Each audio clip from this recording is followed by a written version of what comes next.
I wanted to do a video of the Portable Spaces flat pack shipping container.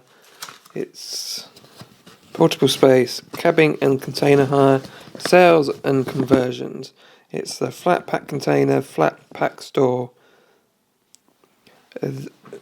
As this was in a difficult position to reach, and the heaviest piece being 120 kilos, I've had the assistance of a mini digger, as you can see in this video, and I have got my friend here helping me just keep everything flat. It's quite a tight space coming down here, and we get used to it. But it says assembly hints. Try to get the pack delivered as close as possible to the erection area.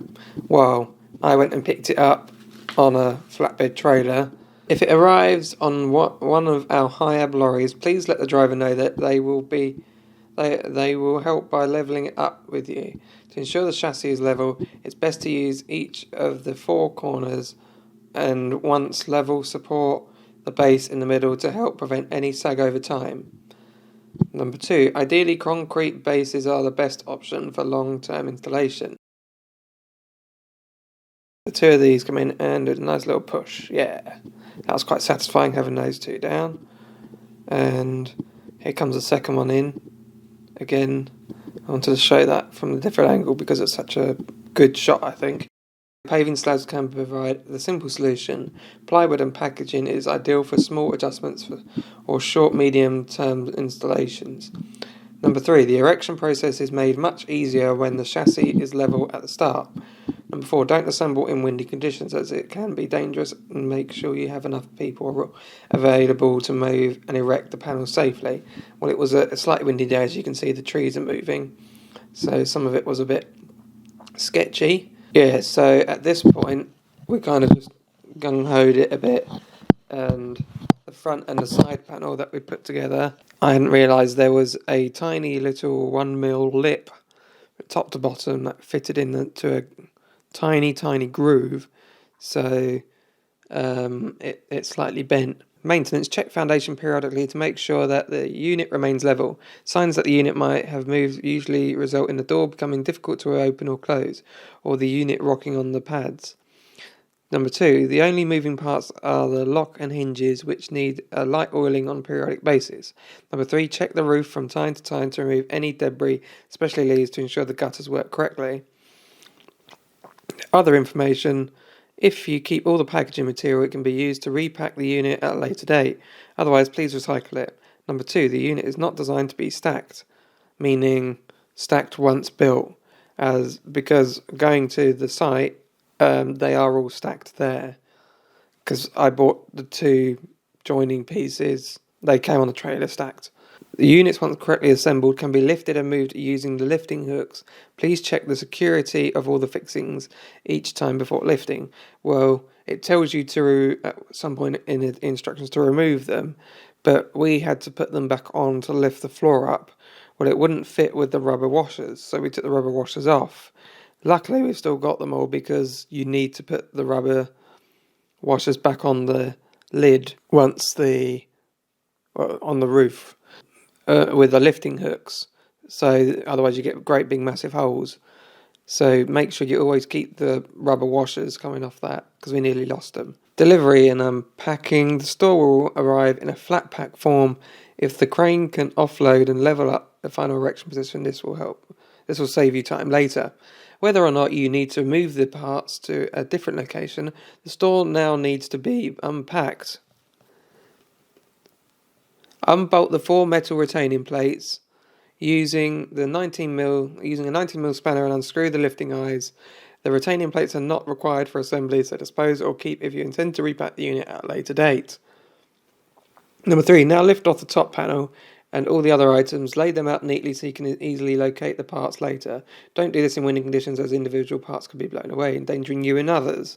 And we were trying to shut the door, and the rivets for the bottom lock, they were hitting the door frame, so I didn't want it gouging out, so I've tapped in the door frame with a hammer.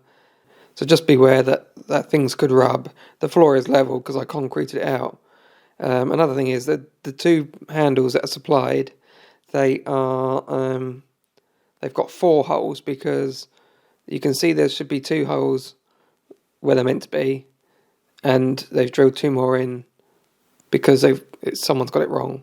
This was quite interesting with lifting the roof on, because everything flaps around with the 2 units. Putting the back one in was hard, so we put a piece of wood across to get the roof in, and trying it with 2 people without a digger would be probably dangerous, I would say. Because I've got the 2 joining pieces here, you can see the 2 units together. There is a spare front door and a spare back door. Now, if you haven't got a lot of room, it's quite useless and a waste of metal, to be honest. There should be a way of not having the end unit and front unit, but there isn't. So after this, I put the spare at the front and back, but I might try and sell them on eBay or something. Erection of the flat pack door. Position the door panel on the end required using the 13mm socket and outfit. 4 times M8 bolts and washers to secure the door panel to the chassis. Number 3, fit the lock into the door panel, slide the barrels into the door and turn. So the door is already locked in place. So once you realise that, you'll have to use the door lock to unlock it. And because we've got an extra door, we've also got 2 extra locks and 2 extra handles. I did get the pads because they came free in the offer. I've also bought a security bar to go across the front of the door, which I need to add at some point. And number 4, now unlock the door and prop it open using the wooden packaging that you removed earlier. Luckily we didn't get rid of it. So make sure... So I would recommend listening to this and watching this video first, because we didn't have any of that and we just went in with a bit gung-ho attitude. If you're erecting on an exposed site, you may need others to hold the door panel to prevent it falling and causing damage. Number 5, now lift either wall panel. If the site is restricted, we recommend you start with the wall nearest any obstruction to the side of the chassis base. The tongue on the side panel will slide into the groove on the door. Now say it will, with a lot of force, and make sure there's no bend, and make sure you don't just force it stupidly, make sure you force it properly. The tongue on the side of blah, blah, blah. Once aligned correctly, fix the wall panel to the door panel using the M8 bolts with a washer each side. And that was difficult because you have to get a spanner in behind it, and you have to just hold it there with your fingers, not being able to look at it, but you'll see. Number 6, fix the side panel to the chassis using it 3 times M10 and 2 times M8 bolts and washers. The big bolts hold the unit down to the floor where the eyelets came out for lifting. So once you're at that point, you'll understand. Number 7, repeat steps 5 to 6 for the other side panel. Now fit the end panel panel opposite the door. Rest on the bottom of the chassis rail at 45 degrees and raise up. Align the tongue and groove joints as you lift. Do not force this, as it could damage the tongue, making it difficult to align correctly later. Secure the chassis and side panels as per other panels. So that's where we hadn't read the instructions for a while, and we got there in the end. Next, fit the roof panel, making sure the ID plate is at the door end. Well, we didn't do that, but whatever. You may need additional helpers at this point.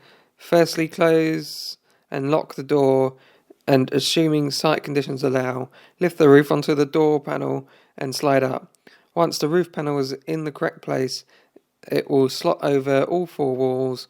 Please keep fingers clear. I'd recommend wearing gloves throughout all of this, by the way, because your fingers might get sliced at this point, and as it can lock down unexpectedly. If necessary, the panel can be slid up from the side, but due to steeper angles, this requires more effort. Well, as you saw in the video, if you go back, we did it with the digger, and I'm glad I did, because 120 kilos, I think it is, maybe, it said the heaviest part was 100, no, that would be the floor. So it was still heavy for the roof. For the 2 of us in that wind, we didn't want to mess around. Number 10. Now fit the 4x M8 bolts and 2 washers to secure the roof to the respective wall panels. Number 11. Using the stepladder, access the top of the roof to secure the 4 lifting eyes. And this is where I was saying you use the rubber washers, because otherwise you're going to get leaks. Fit the handles onto the inside of the and outside of the door using the screws provided. Finally, adjust the ball catch using the PZ screwdriver so that the door closes easily but remains in position when unlocked. Close clockwise brings the ball out and anti-clockwise pushes the ball in. Yeah, the door would not shut once, or open actually, once we'd because we hadn't adjusted that at that point. And this says here, flat pack store assembly instructions, linking kit, either side by side or end on end. You will need either side linking kit or end linking kit, where we had the end linking kit. So that's what this shows here, I think. Oh, it shows both. Prepare the base, decide where you wish to have the door panels, which can be fitted at the same end, diagonally at each end, or even opposite each other on the same container. Align both chassis together with a gap of around 88 to 90mm between them. Then using the floor joining wooden strips as an easy check to see if they are parallel and the correct distance apart. Well, we pushed them together initially, thinking that would be the correct thing, but no, you leave a gap. I don't know why. It's just the way they done it. I guess it's to make it for the joining pieces either side, but anyway. Build up both stores in the usual way, leaving the 2 side wall panels off between the joint where you intend to join the 2 containers. Fit roof panels as normal. Well, check the alignment between the 2 chassis. Connect the joining strip from inside to the roof. Connect the side profiles. Number 8. Finally, place the wooden joint strips between the gap on the floor. The picture they show, it's not what the wood we had. The picture it shows, it's a bit like a hat, but the one we had, it just had little slits cut out for the grooves of the metal, but we had to cut the wood gaps more to allow it to actually fit. So just be prepared, you might be cutting wood. Using the stepladder, place the outer joining strip on the top of the roof between the 2 roof panels and bend the tabs to screw in place. It seemed a bit naff that bit, but whatever. Tools and equipment you'll need: PZ2 screwdriver, flathead screwdriver, 13mm spanner, 19mm spanner and socket set, spirit level, 5 tread stepladder minimum, work gloves to protect your hands from sharp edges and to assist grip when lifting the metal panels. Please refer to a risk assessment erection of flat pack stores. A minimum of 2 people are needed to assemble the store. If parts need to be moved by hand, we recommend using 4 people to allow for 1 person at each corner. This was the 6 meters, so each thing was 3 meters. It's very heavy stuff.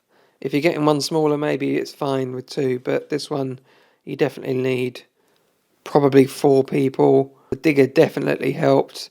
If you can get something that helps, maybe a crane or digger or something, then go with it. Also, if your ground's unlevel, maybe some scaffold tower or something, that would probably really help. The day after we built this, we used old scaffold boards and cut them lengthwise down the middle and used all that as stud work. They're not usable as scaffold boards anymore. So yeah, we used that stud work. Then we insulated the sides. I put in some cables to add for a light in the middle, and then boarded it all out with 12mm plywood board, because I have normal shipping containers and I know they get condensation on the inside. So in the stuff I want to keep in here, I don't want it getting wet. It's quite toasty and not hot toasty, just a nice feeling in there now, but you'll see from the picture. So I will finish this here. Thanks for watching. Bye.